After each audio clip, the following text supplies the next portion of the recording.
Okay, thank you, Mandy. I'd just like to ask the CSLs, the clinical specialist leads in the room, to pop their hands up so you can see who these people are. Okay, so they're in the room with us. I am the luckiest team leader ever.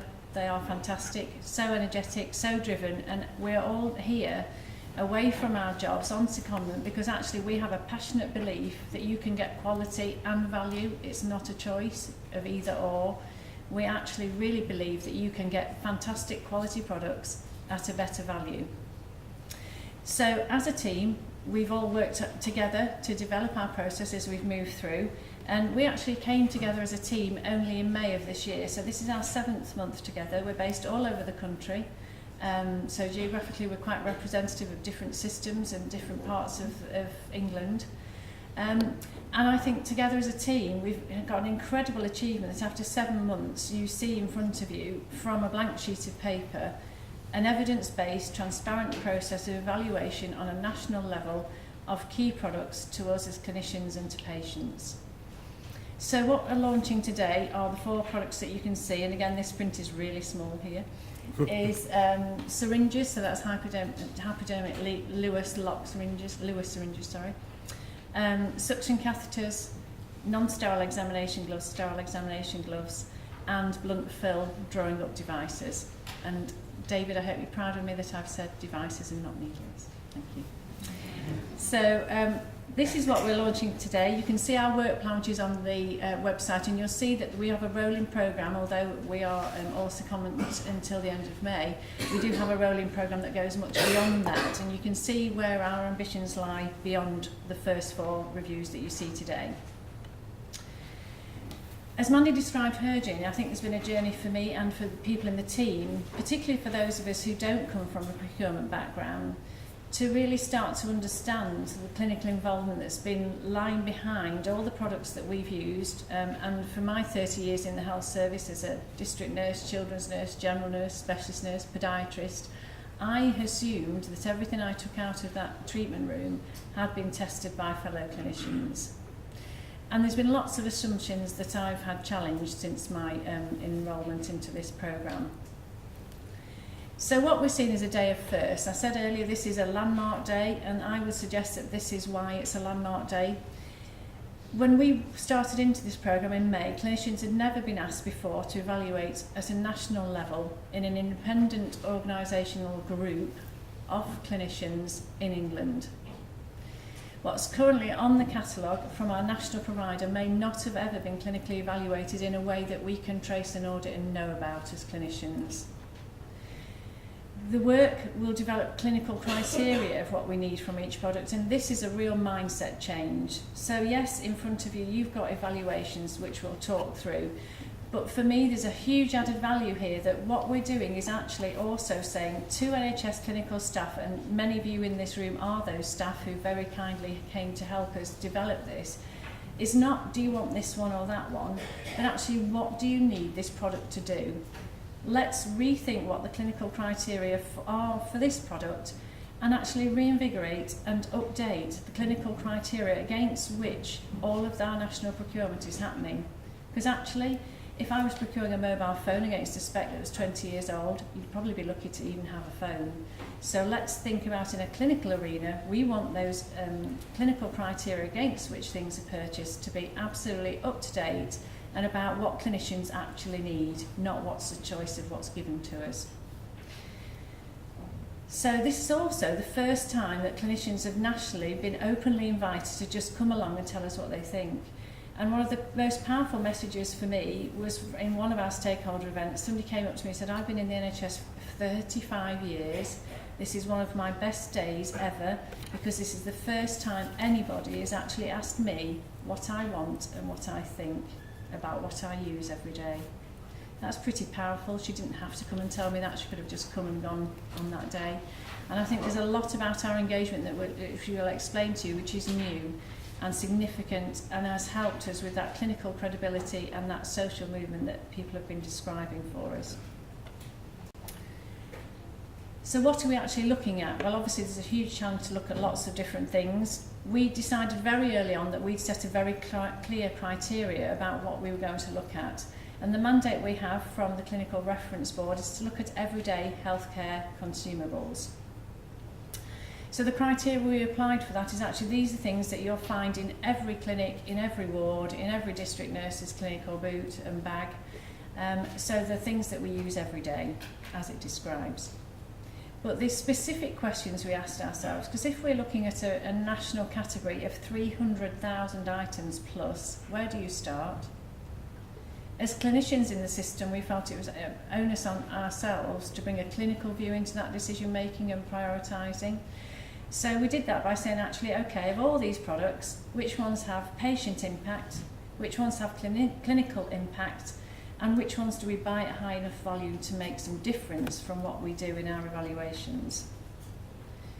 We then sat down and said, okay, we need a transparent pathway here, because actually if we want our colleagues to really buy into what we're doing and trust what we're doing, we need to be so transparent about it and follow a process that follows our ethos as professionals about evidence-based care and evidence-based medicine. So this is very much based on those principles around evidence. So stage 1 of our 5-stage process, as you can see, this is quite a simple explanation of it, but it's basically that decision making. Is this something that as a team we can add value by looking at? So is it a product that has impact on patients, clinicians, and we buy at big volume? If it is, let's go out and find out more about it. Because actually, surprisingly, I come from a research background as well, and a lot of research into this type of product evaluation just isn't there because it's not actually funded independently or nationally. So what we've done is we've gone out to our key partners such as NICE, to their web pages. We've written to the suppliers of these products to say, what does it, if you tested it against, what are the standards you're saying it meets? Let's find all the information we can about this product to help inform us through this evaluation, because actually it's about informed evaluation and informed choice. So with that information, we then go out to our NHS colleagues, because actually we're a team of 9 people. There is no way that we can know everything or represent all of our clinical colleagues. This is about working with people to understand their view. So we did that through various methods, which I'll explain to you a little bit later, but we've done that across the country and very much through open invite, and that will be the rolling programme of how we move forward with our evaluations in the future. From what the NHS clinicians told us, we then developed the clinical criteria which can be used in procurement or to inform procurement, but also used by clinicians and by ourselves against which we evaluated the product. So as a team, we didn't develop that. The clinicians who came to our events, who we spoke to through professional networks, told us what they wanted us to evaluate those products against, and that was our criteria. Stage 5 is really what we see here today, the end reports and the reviews of those products and the groups that we looked at. I'll just explore a little bit in more detail. So selecting the right product, this is just one example of 9 sets of gloves. I had 120 sets of gloves on my hands during the evaluations. How do we expect clinicians who are busy, they go into a treatment room, they take what's on the shelf because actually that's what they're used to taking, it's always in the same place, it's the same product. How do we really expect behaviour change to then make them an informed clinical choice about choosing something different, or even to know what's out there potentially? Because if you search through the catalogue, actually some of that isn't even intuitive as to the way in which they're labelled. And when you talk to the CSLs later, you'll find out so much really useful pragmatic information that can help us in the way that we make decisions and help other people to make decisions. So how do we ask people to select the right product from all of that choice? So we talked about how we engage with clinicians, how that's so pivotal to what we do and the credibility of what comes out of this work. And here you can see some examples of the systems that we use. So we looked at engagement days, where we just held open days in NHS organisations where clinicians were invited to come along and tell us what they wanted each of the products that we were looking at to do. What did they actually need from that product? And these are some of the places where we did that, and thanks very much to our Clinical Reference Board colleagues who hosted those events for us. We did focused visits across the country. That's where we wanted to meet in with specialist clinicians or people who've got experience in the areas that we were looking at, because actually we're not about reinventing the wheel, we're about capturing what's already there, as well as putting that together into an evidence-based pathway. And then on top of that, we built a layer of going out to clinical networks and specialist people and specialist centres to get their views of our product evaluation and the criteria in which we should evaluate against. How did that look in reality? Well, we also felt that we wanted to translate this into a national level, because there's one thing about us doing this in our work, it's another thing about bringing that momentum of people with us as critical friends to look at what we're doing, how we're doing it, why we're doing it, and to help us get that message to other clinicians about this work and how they can become engaged. So we set ourselves up a group of national critical friends, and thank you to any of those who are in the room with us today. So who were they? National Institute of Healthcare Research. Obviously you've got Chief Exec there, Jonathan Sheffield, who's part of our group to give us some challenge around our process, our technique, our transparency, some rigour around our research, but also he's got a lot of experience nationally about quality and value.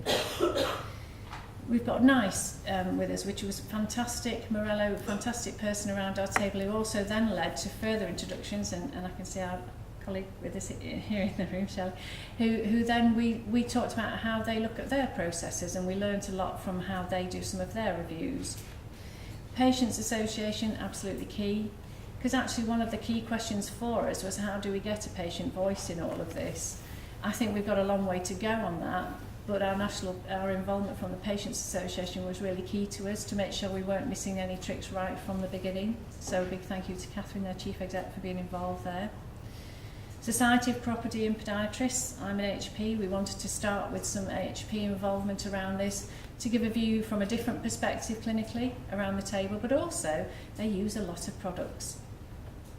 Queen's Nursing Institute, we're very fortunate to have recruited one of our latest recruits, Jill, who's on the front table, is a Queen's nurse, which is quite an accolade in primary care as a district nurse. It is as high as you can be. It's a real mark of honour. They actually are based here. And they're around our table to give us a primary care viewpoint. From DH, the Getting It Right First Time work stream. And Jin, who is the Director of NHS Supply in the DH, because they very kindly funded our team. So that's our national critical friends, and how we wanted to welcome in that challenge to our process as we go along to make sure we come out with the best process that's got the best networks at the end of our first stage. So a little bit about how we actually did the nuts and bolts. Well, actually, our aim was that there's a golden thread between what people on stakeholder days tell us to actually these reports on your table here. And what that means is that when people came to our days, they were given this booklet.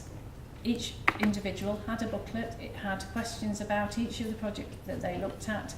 And we went away at the end of those events, after we'd had 80-some people there, and transcribed all of this to get the key messages about what people were telling us they wanted us to look at. And you can see in your reports on the table how this translates into the clinical criteria, the example here being around syringes. So very much turning those questions into criteria that we could evaluate against. For example, a lot of things around packaging, hugely important on everything that we've looked at. How it's opened in a sterile way, how we can use it in a way that doesn't mean that we waste lots of other things at the same time. And just really simple things like, can you hold it with one hand? How does it work? Do the markings rub off? All of these really pragmatic things that actually have not been asked before. And for anybody who's met me on a one-to-one, I am quite sad, and I carry two different sorts of syringes around with me, and show you that actually they both meet the procurement criteria, but if you look at them, one says 10 mils, one says 12, and one's much easier to open at the top, and one's much easier to open at the bottom. Some really simple things that we've learned through our journey. So after we got our clinical criteria, this is examples of how we did the actual testing. If you look at that top room there, is our NHS supply chain room, who kindly hosted us while we did some of this work. And you can see all of the gloves that we tested. Those are all gloves being bought into the NHS and use. You have to ask yourself, do we really need all of those? And if I tell you that that is only the medium size, that actually, Claire, where's Claire? Oh, she's outside. Claire very kindly led on our glove work, and she would tell you that there are many hundreds of them on the catalogue, and these are our examination gloves. So you can get some idea of the challenge that's being faced here. How can we expect people to make sensible choices when this is just one element of what we've got on them for choice? You can see how we test them, and Sharon, who's at the back there, you can see they're applying dressings to a false heel. It took me a while to work out what that is, but it's a lower limb. We're applying dressings to a heel. And you can see Simon there, who's also doing testing of some of the smaller products that we looked at. So this is actually what it translated into. So we did some tabletop testing. We asked some clinical sites to evaluate some of the things that they used and why they used them. And we've also commissioned some technical testing where that was appropriate. So that's the nuts and bolts of actually what we did to evaluate. How did we score? Well, as a team we had lots of debate about how we scored and what we scored, and actually we felt we needed to just be really clear and very visual about this. So it's a 3-star system. Actually, if it didn't meet criteria, none of the stars against that product will be coloured in. If it partially met it, it will get 1 star. If it met the criteria clinicians asked for, it gets 2. And if it exceeds those criteria, it gets 3. And if you've got the reports in front of you, you can see that at the side there's also a bracketed number. And that bracketed number represents the average scorer against the evaluators. Each evaluator scored independently. That result was then amalgamated, divided by the amount of scorers. Hence you've got your scoring system there. So you can see that if it's a 2-star or above, then it meets our criteria. This is what the actual matrix of the reports, the clinical product review, looks like. So at the moment they're in your reviews, I think manufacturer by manufacturer, so that's really helpful. You can see at the left hand side, you can see the categories in which we scored it, so packaging, opening ability, disposal, etc. Then you can see the criteria that clinical staff told us to look at. Then you can see our scoring, and above that we thought it was absolutely important that you have a picture of what this looks like, your reference codes if you want to buy it, but also a clinically understandable label of what this is. And as we move forward through our process and we get better IT systems, it would be really lovely if you could actually go onto these documents and search per criteria or search per name. At the moment they're a standalone PDF, but as we move forward that's really what we would like to achieve with these. And if we did, this is the sort of thing that you would see. So this is comparing different manufacturers against the same criteria. So this is just one example of how you can pull the information together to help you make more informed choices, where you can see very clearly those ones that have done really well with 3s or 2s.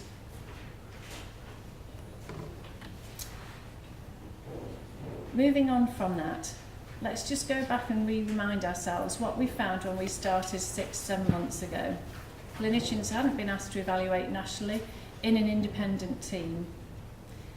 We didn't believe that everything that was on the catalogue had actually been clinically tested in a way in which we could identify and understand who had done it, when and how. We weren't sure that the clinical criteria had been evaluated or updated, and if so, how often, by whom. And we didn't feel that actually, as a clinician, it was easy to make an informed choice if we wanted to buy something different than what we already buy.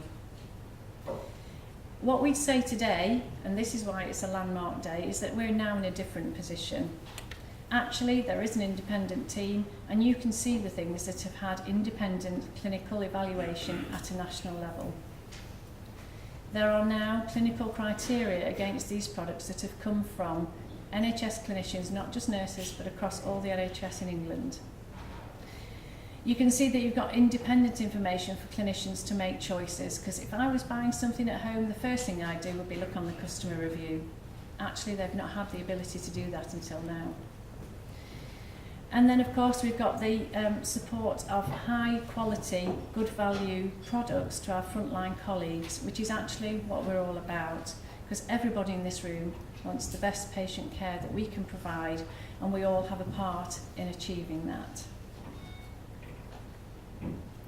So you can see the reviews, you can see where they are online. I suspect some of you have already had a look at them because they went live yesterday.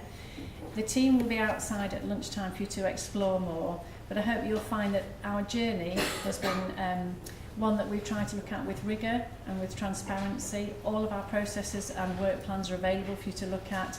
And a big thank you to the people in the room, many of whom have been very hands-on in being involved in getting us to this point today where we can share these things with you.